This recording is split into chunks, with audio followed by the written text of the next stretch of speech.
Assalamualaikum warahmatullahi wabarakatuh.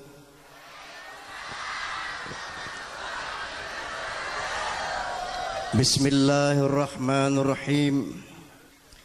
Alhamdulillahi rabbil alamin. Alladzi la yuhmadu ala makruhin siwah. Khalaqal mauta wal hayata wa khalaqa kulla syai'in wa la yu'badu illa iyyah. Asyhadu an la ilaha illallah wahdahu la syarika lah. Wa asyhadu anna sayyidana wa nabiyyana Muhammadan abduhu wa rasuluhu la nabiyya ba'dah. Allahumma fasalli wa sallim wa barik ala sayyidina Muhammadin Allahumma salli alaihi wa ala alihi wa sahbihi mawalah, amma ba'd. Mohon tidak berdiri di depan yang duduk.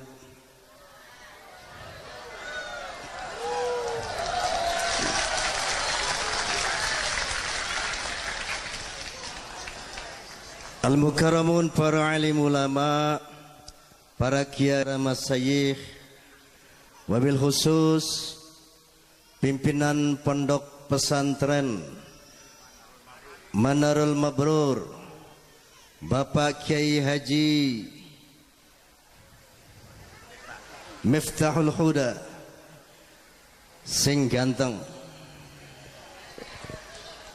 dan yang tidak saya sebutkan nama satu persatu tanpa mengurangi ta'zim saya kepada para beliau, bapak-bapak pejabat sipil TNI maupun Polri, terutama yang mewakili gubernur dan jajarannya. Hadirin hadirat rahimakumullah.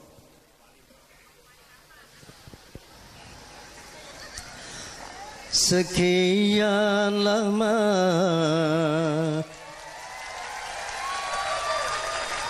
engkau menunggu untuk kedatanganku.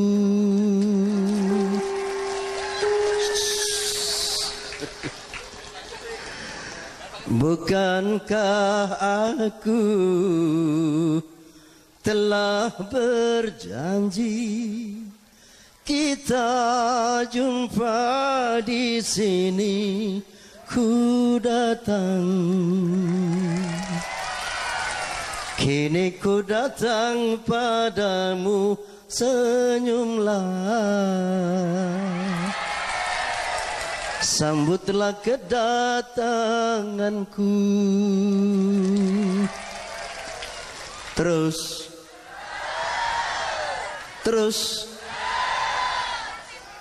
selain dirimu kasih,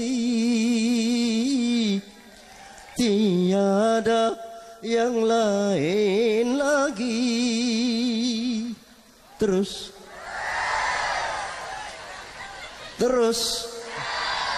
oh wesah. Hadirin wal hadirat, malam ini kita memperingati haul Kiai Haji Hashim Asy'ari radhiyallahu an. Beliau adalah ulama pejuang yang ulama.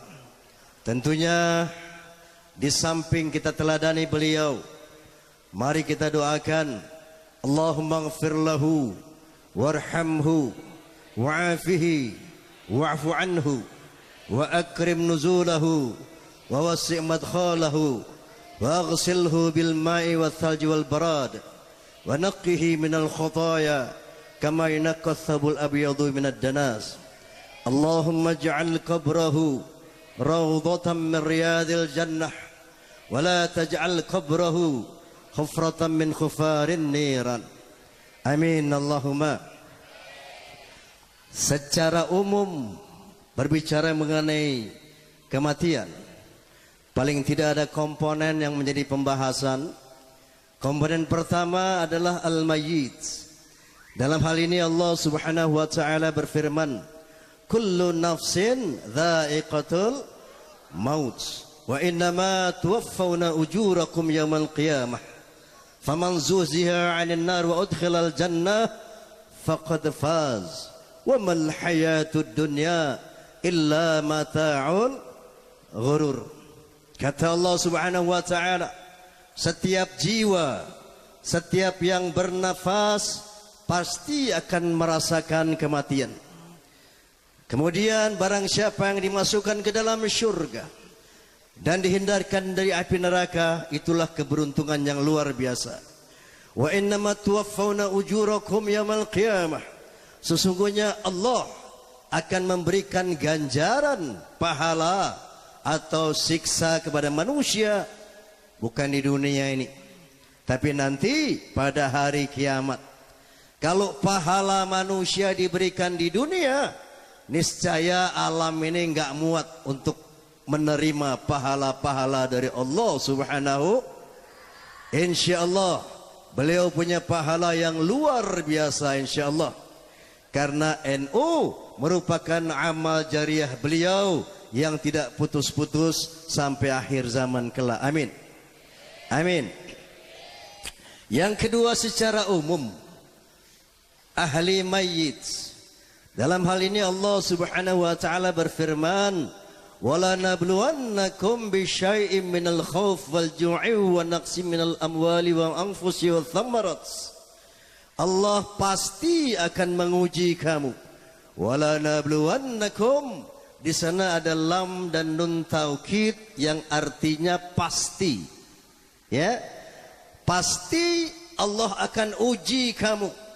Mau tukang sayur sampai insinyur pasti diuji. Mau dari pesinden sampai presiden pasti dari orang melarat sampai konglomerat pasti wala nabluwannakum bisyai'im minal khauf. Dengan apa ujian itu? Yang pertama dengan sedikit rasa takut. Takut sakit, takut maling, takut miskin, takut macam-macam. Wa naqsi minal amal, wa naqsi minal amwal. Diuji dengan kekurangan harta benda. Hilang mobil kita, hilang motor kita, padahal belum lunas kreditnya. Dan diuji dengan nafas, dengan jiwa. Dimatikan yang kita cintai, mati anak kita, dimatikan istri kita, suami kita.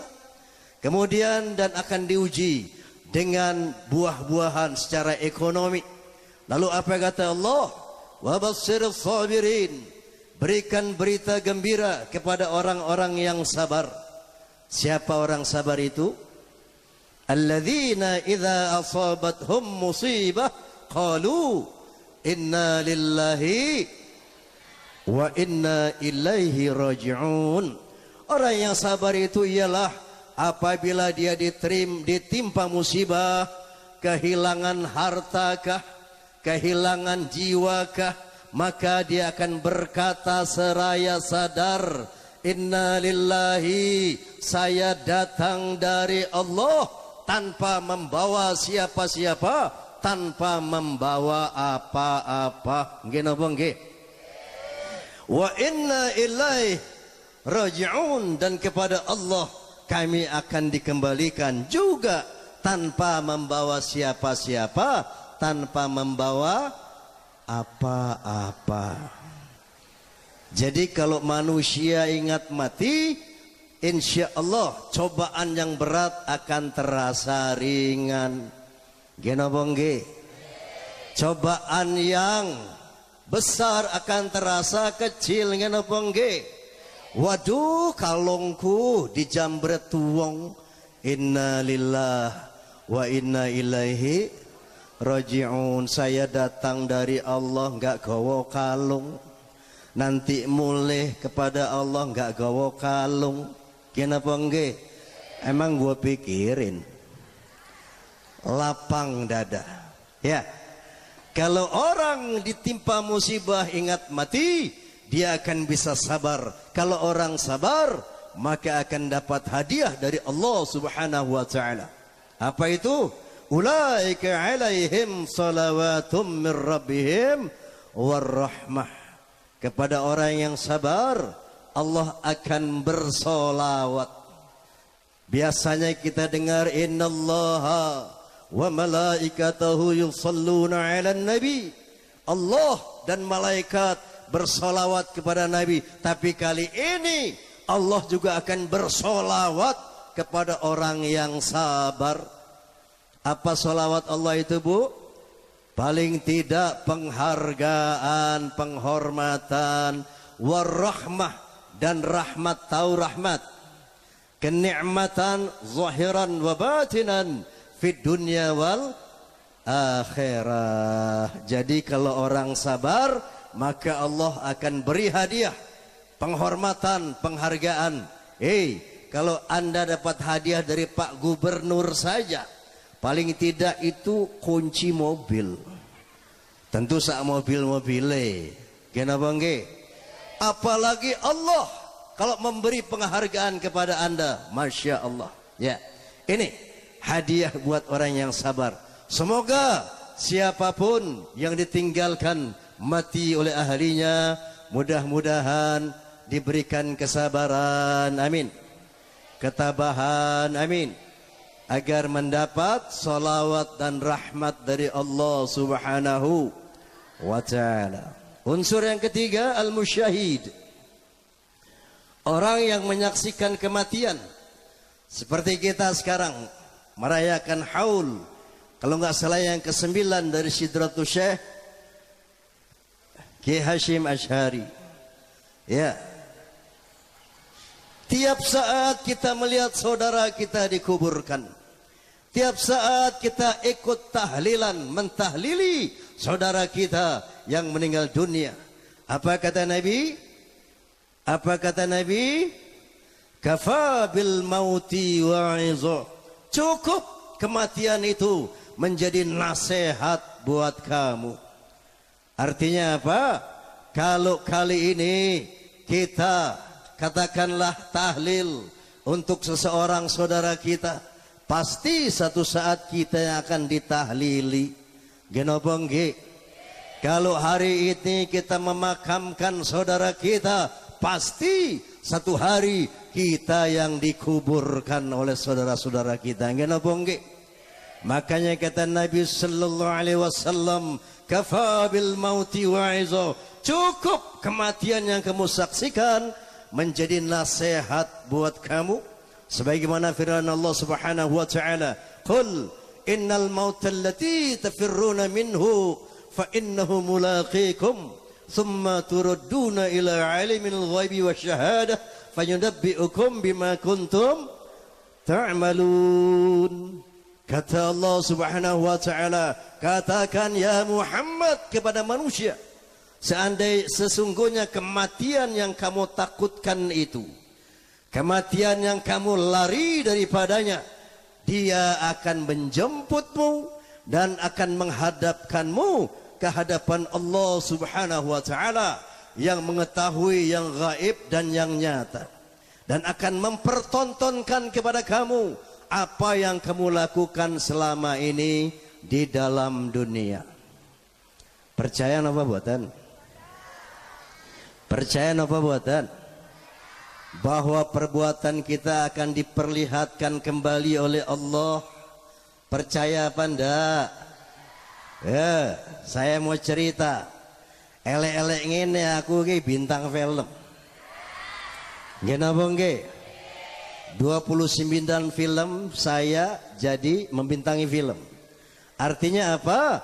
Saya sangat mengerti apa itu proses film. Mulai dari skenario, sampai syuting, sampai editing, sampai dubbing, sampai processing di luar negeri. Itu saya mengikuti setiap proses. Ternyata yang namanya film itu ilmu dari Allah. Allah berfirman, wa ma utitum minnal ilmi illa qalila. Tidak aku berikan manusia ilmu kecuali sedikit. Faham? Faham? Saya mau tanya, ini apa? Bukan mic. Kalau mic itu pesawat tempur. Ini mikrofon. Apa? Mikrofon. Itu loudspeaker. Di depan saya, di depan sana ada mobil. Nggih. Di depan sana ada gedung bertingkat. Saya mau tanya, siapa yang bikin mikrofon? Manusia. Siapa yang bikin loudspeaker? Manusia. Siapa yang bikin mobil? Manusia. Siapa yang bikin gedung bertingkat? Salah. Yang bikin loudspeaker, yang bikin mikrofon, yang bikin mobil, yang bikin gedung bertingkat, pada hakikatnya adalah Allah Subhanahu wa ta'ala. Manusia ini nggak bisa apa-apa. Jangankan bikin mobil, nafas saja nggak iso. Bangun tidur aja kita kalau nggak dibangunkan Allah nggak bisa bangun. Kenapa nggih? Nafas ini pekerjaan Allah, bukan pekerjaan sampean. Nafas saja nggak bisa. Kenapa nggih? Coba saya mau tanya, Anda bisa bernafas? Bisa bernafas? Bohong. Yang bikin Anda bernafas itu Allah. Anda nggak bisa bernafas. Paham? Apalagi bikin mobil. Kenapa nggih? Yang bikin otak manusia siapa? Yang menghembuskan ilmu kepada manusia siapa? Allah. Yang bikin tangan manusia siapa? Ini manusia dengan otak dari Allah, dengan ilmu dari Allah, dengan tangan dari Allah, dia bikin mobil. Jadi yang bikin mobil sebenarnya siapa? Allah. Gena bongge, gena bongge. Begitu juga ilmu film. Tadi Allah mengatakan, wajib akan aku perlihatkan kepadamu apa yang kamu lakukan selama ini di dunia. Untuk membuktikan kebenaran firman ini, maka Allah menurunkan satu ilmu yang bernama ilmu sinematografi atau ilmu perfilman. Kenapa nggih? Dengan ilmu perfilman, Rhoma Irama bisa melihat kembali ketika dia pacaran sama Rika Rahim 30 tahun yang lalu. Gak kurang, gak lebih, pas. Kenapa nggih?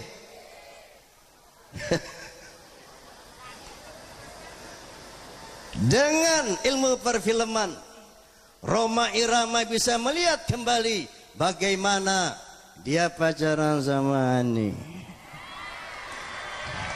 Bila kamu di sisiku, hati rasa syahdu.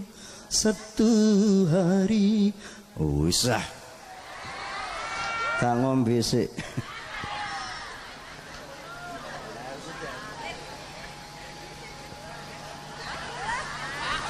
Kesuwen mas.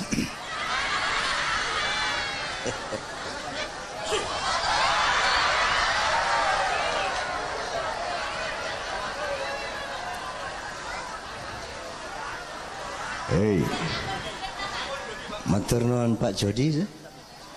Matur nuwun. Wah, Pak Mamu ini ganteng tenan sampean.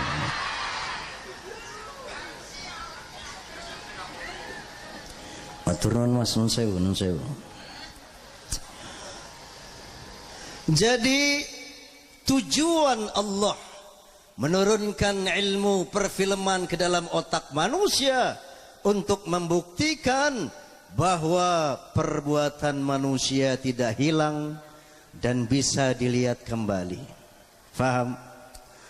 Apatah lagi Allah Subhanahu wa taala berfirman, "Wa kullu insanin alzamnahu ta'irahu fi 'unuqihi." Setiap manusia aku gantungkan perbuatannya pada kuduknya. Coba kita lihat kuduk ini, otak belakang, otak besar. Ini kuduk, ya. Apa itu otak besar? Fungsinya sebagai memory storage, gudang penyimpanan ingatan, yang menurut ilmu fisiologi dibagi 3 tingkat. Yang pertama, saraf consciousness, saraf sadar, untuk mengingat perbuatan kita yang masih relatif baru. Misalnya, ibu tadi pagi masak apa, Bu? Jengkol. Jengkol mahal, boy. Masih ingat, Bu? Masih. Kemarin masak opo masih ingat? Masih. Minggu lalu hutang di warung belum bayar, masih ingat? Masih. Kenapa kita ingat?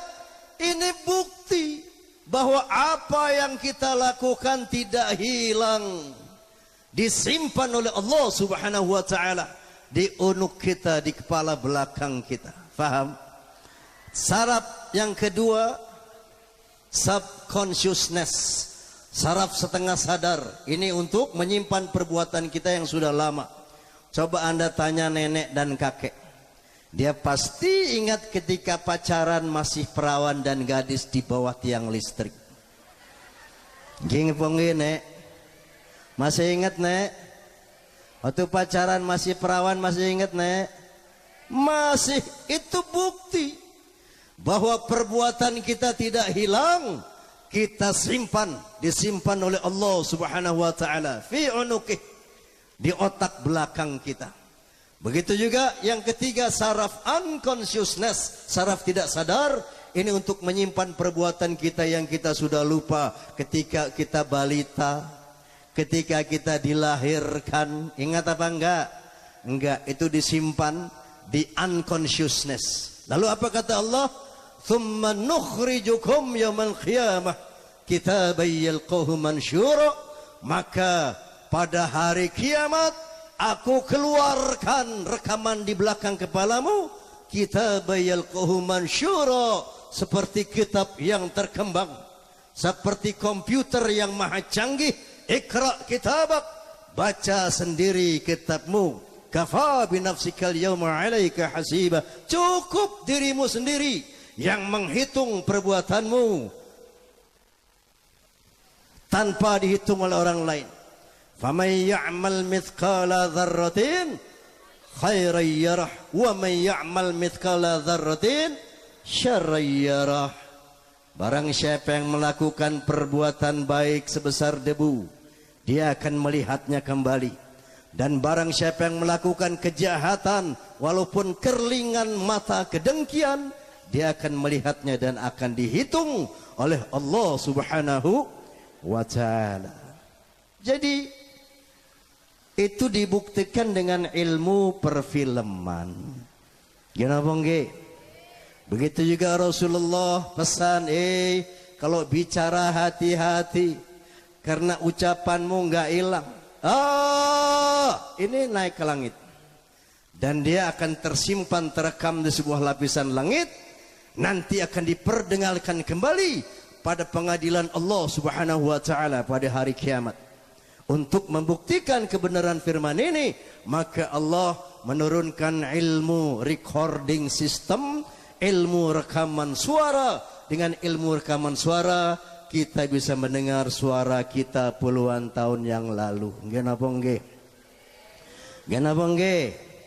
Begadang jangan begadang. Itu tahun 75. Saya bisa dengar lagi loh. Ini saya nyanyi tahun 75, kok bisa saya dengar lagi? Bukti Allah menurunkan ilmu sinematografi untuk membuktikan bahwa suara kita tidak hilang. Hati-hati bicara. Nanti Allah akan hitung ucapan-ucapan kita. Allah akan hitung perbuatan-perbuatan kita. Faham? Faham? Nah, ini kira-kira yang dimaksud oleh Nabi SAW, kafa bil mauti wa'izo. Cukup kematian itu sebagai nasihat buat kita. agar kita senantiasa mempersiapkan diri untuk dijemput malaikat maut.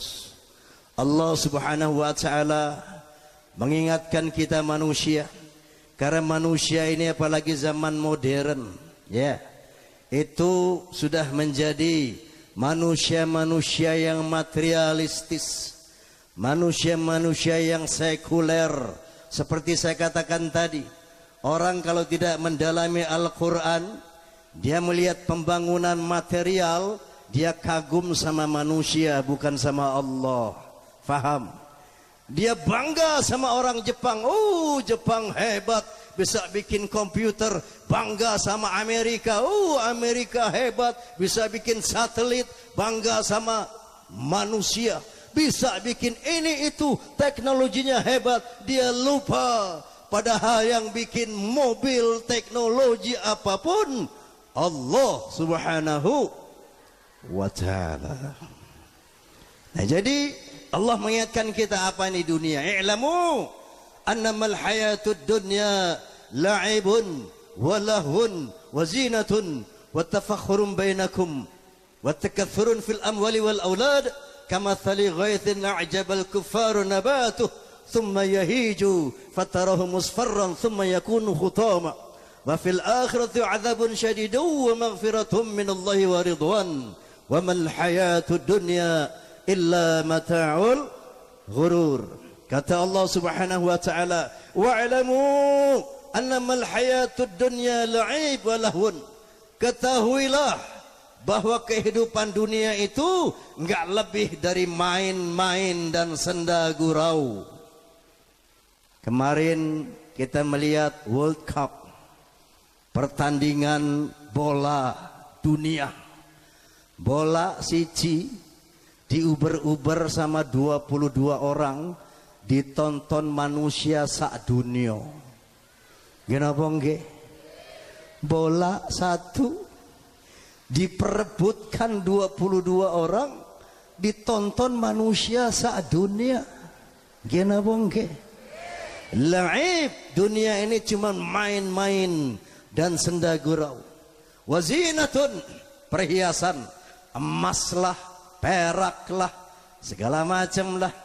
Wa tafakhurum bainakum, saling berbangga-bangga di antara kamu, saling bersaing tentang materi, saling bersaing tentang menyombongkan diri tentang anak-anak. Lalu apa kata Allah?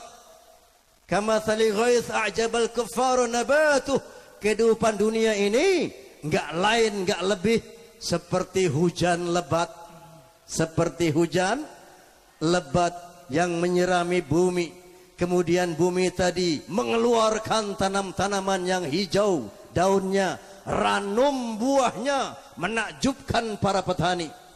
Thumma yahiju fatarahu musfarran thumma yakunu khutama. Kemudian pohon yang ranum buahnya tadi, pohon yang hijau daunnya tadi, tiba-tiba menguning, kemudian menghitam, kemudian hancur, nggak ada apa-apa.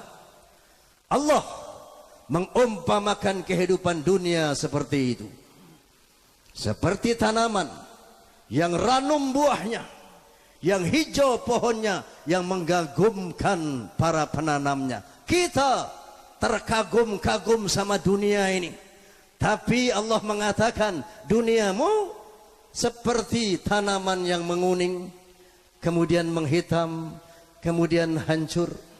Wa mal hayatud dunya illa mata'ul ghurur.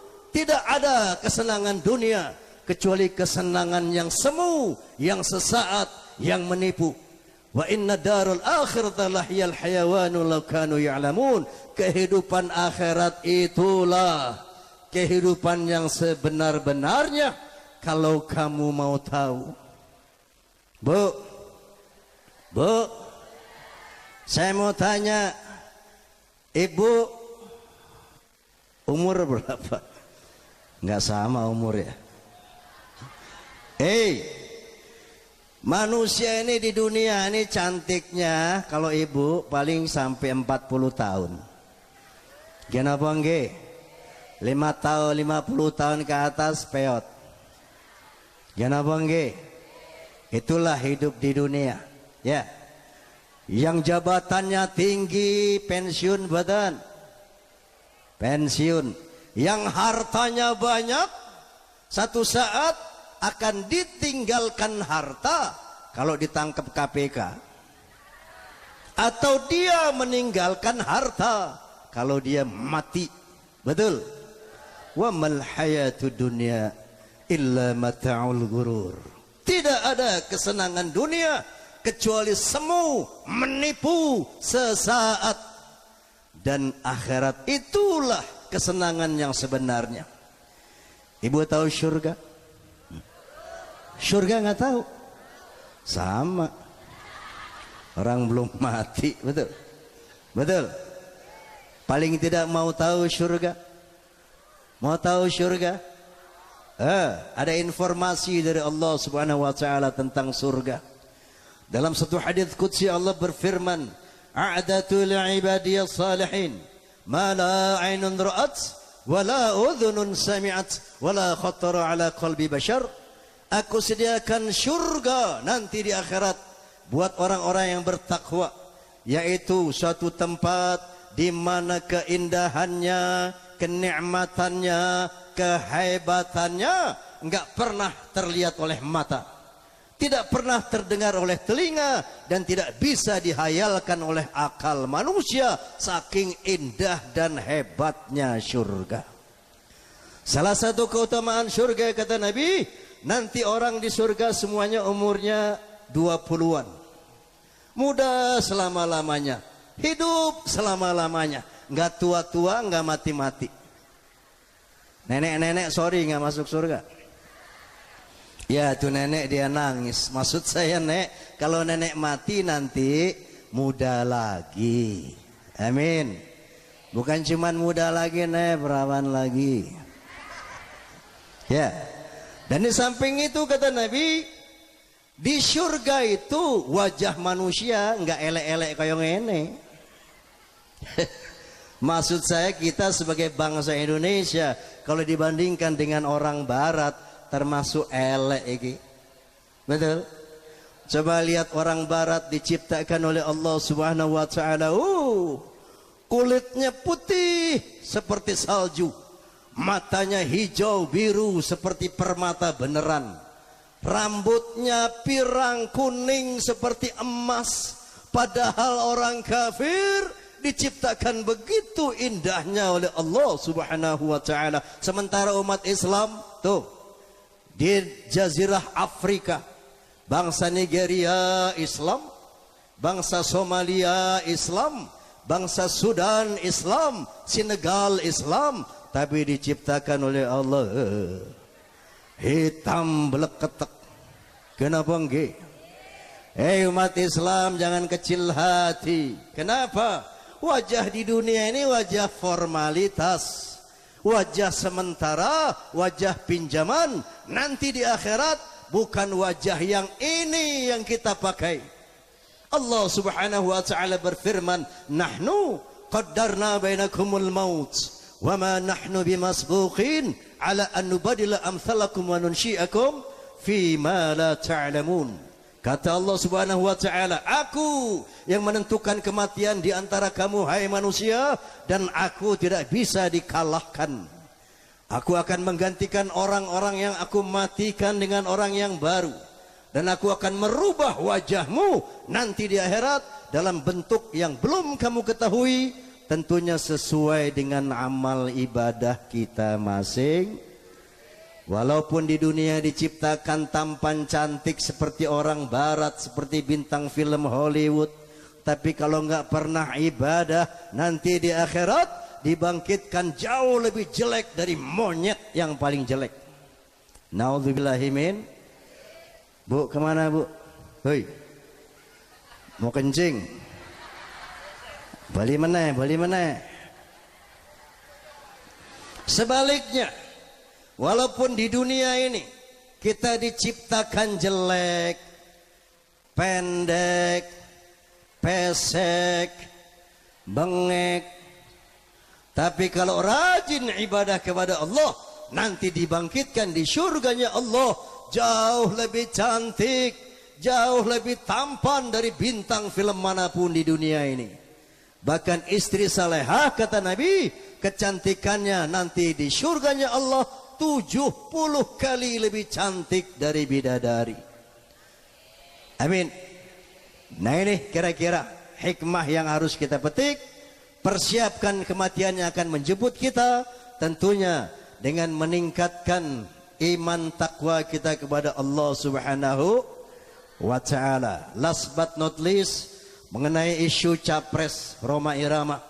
Karena tadi saya dengar Mas Joko edan tenan apa ora tuh? Emang edan banget gitu. Nah wis ngedalang edan. Tadi diinformasikan sama beliau, masih banyak umat Islam yang bertanya sama saya, termasuk tadi ada beberapa kiai, Bang Haji, itu mengenai isu capres tenan apa ora sih? Bertanya. Sementara ini sudah menjadi isu nasional. Genapa nggih? Maka saya ingin jelaskan dalam kesempatan ini. Sebetulnya isu capres itu muncul dari tahun 2004. Saat itu Indonesia untuk pertama kali memilih presiden secara langsung, one man one vote, satu orang satu suara. Saat itu saya kedatangan politisi dan ulama yang membawa proposal partai Islam, partai baru. Datang ke saya dibilang, "Ji, kita sudah siap DPW DPC di 28 provinsi." Saat itu provinsi baru 28. Ya. Tinggal Anda duduk sebagai ketua umum, kita pencet knop, ini eksis di Indonesia partai baru ini. Ini duit sekian M. Bukan ember ini. Duit beneran. Asal Anda siap jadi ketua umum. Saya bilang, loh, kenapa Anda minta saya jadi ketua umum? Karena kita kepingin Anda jadi presiden tahun 2004. Wah, saya kaget-kaget. Loh, tenanan tuh. Betul Bang Haji. Saya bilang, hei, kenapa Anda minta saya jadi presiden? Bukankah kita banyak profesor-profesor, banyak alim ulama, habaib yang lebih kompeten untuk memimpin bangsa ini? Oh, enggak gitu Bang Haji. Dalam sistem pemilihan presiden secara langsung, maka orang yang akan kemungkinan memenangkan pertarungan capres, kriterianya adalah pertama, orang yang punya popularitas. Popularitas Anda luar biasa. Yang kedua, yang memiliki elektabilitas, daya keterpilihan. Anda punya daya keterpilihan yang luas. Indikatornya, setiap live concert Soneta Group selalu dipenuhi oleh ribuan bahkan puluhan ribu umat. Begitu juga setiap tablik akbar selalu dihadiri ribuan bahkan puluhan ribu umat. Anda punya daya keterpilihan yang luas dan Anda juga memiliki kapabilitas, kemampuan untuk memimpin bangsa ini. Saya katakan, dari mana Anda tahu saya mampu memimpin bangsa? Oh, karena visi misi Anda untuk bangsa ini sudah jelas. Dari mana Anda tahu visi misi saya? Dari lagu-lagu Anda. Dia bilang, sebelum dunia internasional mengajak manusia untuk menghormati human rights, hak azazi manusia, Anda pada tahun 1980-an telah mengajak bangsa Indonesia menghormati hak azazi. Masih ingat lagu hak azazi? Kebebasan beragama itu tidak kompak. Kebebasan berbicara, kita bebas untuk melakukan segala-galanya. Kenapa nggih? Asal saja tidak bertentangan dengan Pancasila. Kenapa nggih?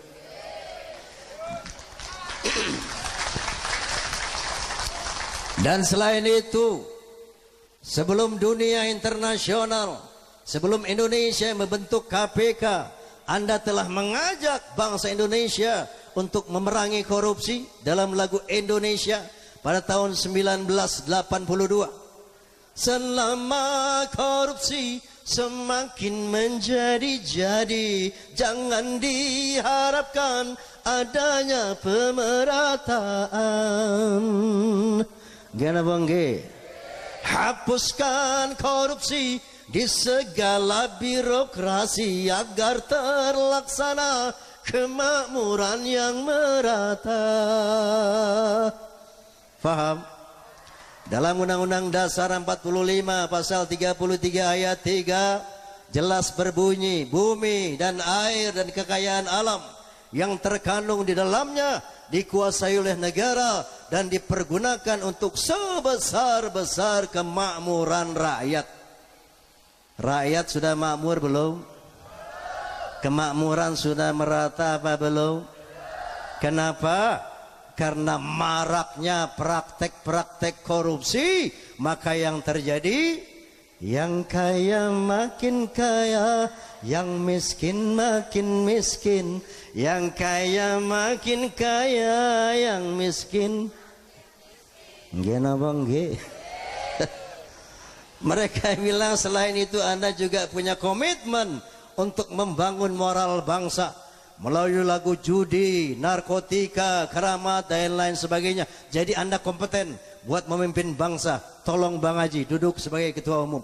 Saya katakan, waduh, terima kasih banyak atas penghormatan Anda, tapi saya mohon maaf tidak berambisi untuk menjadi presiden.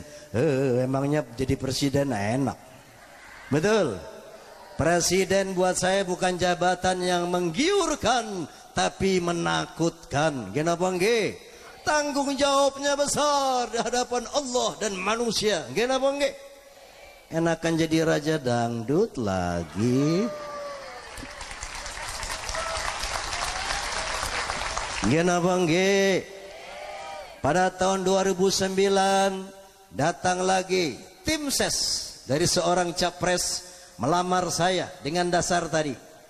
Dengan dasar kriteria tadi Bang Haji, Anda kita minta untuk mendampingi capres kita untuk menjadi wapresnya. Saya katakan watur nuwun sangat. Kemarin saya ditawari jadi presiden aja nggak mau, apalagi wakilnya. Nggih. Pada tahun 2012 datang desakan. Saya katakan bukan lagi permintaan, tapi desakan dari sekelompok ulama habaib saat itu yang mewakili Forum Ulama Habaib Betawi, dan pada hari yang lain juga datang habaib yang mewakili Persatuan Habaib Nasional, dan pada hari yang lain datang juga teman-teman politisi dari Senayan. Anda harus maju 2014 mewakili aspirasi umat Islam. Ini momentum buat antum. Dan berbeda dengan 2004-2009, kali ini anehnya saya pun punya keterpanggilan untuk ikut membenahi bangsa ini. Dasarnya apa? Yang pertama, saya melihat bangsa ini semakin jauh dari nilai-nilai ketuhanan, semakin jauh dari nilai-nilai kemanusiaan, semakin jauh dari nilai-nilai persatuan, semakin jauh dari nilai-nilai musyawarah mufakat, semakin jauh dari nilai-nilai keadilan sosial. Indikasinya tidak ada satu hari tanpa caci maki, tanpa hujat menghujat, fitnah mengfitnah antar elit politik di media massa. Gena bongge. Tidak ada satu hari yang berlalu tanpa anarkisme yang dilakukan oleh berbagai macam elemen bangsa. Gena bongge. Tidak ada satu hari yang berlalu tanpa konflik horizontal antar komponen bangsa, mahasiswa dengan aparat, mahasiswa dengan massa, kemudian konflik antar umat beragama, bahkan sampai konflik antar aparat penegak hukum, tentara dan polisi berkelahi. Gena banggi. Dan di samping itu secara eskalatif yang namanya kejahatan semakin meningkat, secara variatif semakin beragam bentuk kejahatan, mulai dari kejahatan-kejahatan pemerkosaan di angkot-angkot sampai white collar crime, kejahatan yang dilakukan oleh orang-orang berdasi, yaitu korupsi. Ini yang merupakan keterbangkilan saya, apatah lagi ada perintah dari Allah Subhanahu wa taala untuk kita semua. Wal takum minkum ummatun yad'una ilal khair wa ya'muruna bil ma'ruf wa yanhauna 'anil munkar wa ulaika humul muflihun. Hendaklah ada di antara kamu orang yang sungguh-sungguh menyeru kepada kebaikan dan dengan sungguh-sungguh mencegah berbagai macam kejahatan dan kemungkaran. Nah, inilah yang memotivasi saya untuk juga bersedia memimpin bangsa ini. Oleh karena itu pada satu hari Minggu pagi di Majelis Ta'lim Habib Ali bin Abdurrahman bin Ali Al-Habsyi di Kuitang, di depan media saya nyatakan, apabila dukungan ulama dan habaib yang merupakan representatif dari umat Islam semakin besar di Indonesia, apabila ada satu partai politik bersedia menjadi kendaraan politik saya sebagai persyaratan konstitusional, maka hari ini saya menyatakan dengan mengucapkan bismillahirrahmanirrahim dan memohon pertolongan Allah Subhanahu wa taala, saya nyatakan saya siap dicalonkan untuk jadi presiden tahun 2014. Ini kronologinya. Sejak saat itu subhanallah, dukungan dari habaib ulama semakin meluas, dukungan umat semakin meluas, elemen-elemen bangsa semakin meluas, ormas-ormas bahkan mahasiswa. Akhirnya datanglah Caimin Muhaimin Iskandar beserta stafnya dari DPP PKB Partai Kebangkitan Bangsa melamar saya untuk menjadi presiden dari PKB tahun 2014. Jadi kalau sekarang kita punya Pak Prabowo Subianto sebagai capres dari Gerindra, kita punya Bapak Wiranto sebagai capres dari Hanura, kita punya Pak Abu Rizal Bakri sebagai capres dari Golkar, kita punya Ibu Megawati sebagai capres dari PDI, maka sekarang kita juga punya dari PKB capresnya Rhoma Irama. Makanya PKB sekarang singkatannya Partainya Kesatria Bergitar. Oke. Nah, ini untuk diketahui. Namun saya tidak akan mengatakan kepada bangsa ini, saya tidak akan mengatakan kepada umat Islam, pilih Rhoma Irama. Na'udzubillahi min dzalik. Saya tekankan sekali lagi, saya tidak berambisi untuk menjadi presiden, karena saya tahu presiden itu berat tugasnya. Gina bongge. Tapi saya berada pada posisi yang tidak bisa menolak, karena ini desakan ulama habaib yang merupakan representatif dari umat Islam, representatif dari bangsa ini. Jadi kalau saya nolak, hukumnya dosa besar. Ibarat militer disersi, lari dari tugas, faham? Oleh karena itu saya ingin mengatakan kepada bangsa ini, mari kita baca suratul Fatihah. Bibarakatil Fatihah kita mohon kepada Allah Subhanahu wa taala agar Allah mengutus seorang pemimpin yang ideal untuk bangsa ini, yang memiliki kriteria dari Allah dan Rasulnya. Yang pertama, dia harus siddiq, artinya memiliki integritas dan komitmen yang kuat untuk membangun bangsa. Yang kedua, dia harus tabligh, berani menyampaikan yang benar itu benar, yang salah itu salah dari Allah dan Rasulnya. Dia harus religius, beriman dan bertakwa kepada Allah Subhanahu wa taala. Yang ketiga, dia harus amanah, kredibel, bisa dipercaya, tidak khianat kepada Tuhannya, tidak khianat kepada agamanya, tidak khianat kepada bangsa dan rakyatnya. Yang keempat, dia harus fatanah, cerdas, tidak hanya memiliki kecerdasan intelektual, tapi dia harus memiliki kecerdasan emosional dan kecerdasan spiritual. Insya Allah dengan sosok seperti ini, dengan izin Allah dan pertolongan bangsa Indonesia, dia akan mampu membawa keluar bangsa ini dari krisis multidimensional, terutama krisis akhlak, untuk menuju baldatun thayyibatun wa rabbun ghafur, negara yang adil berkemakmuran, yang makmur berkeadilan. Ala hadhihi niyyah wa ala kulli niyatin salihah wa ila hadratin nabi. Al-Fatihah. A'udzu billahi minasy syaithanir rajim. Bismillahirrahmanirrahim.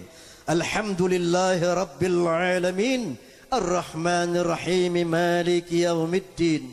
Iyyaka na'budu wa iyyaka nasta'in. Ihdinas siratal mustaqim.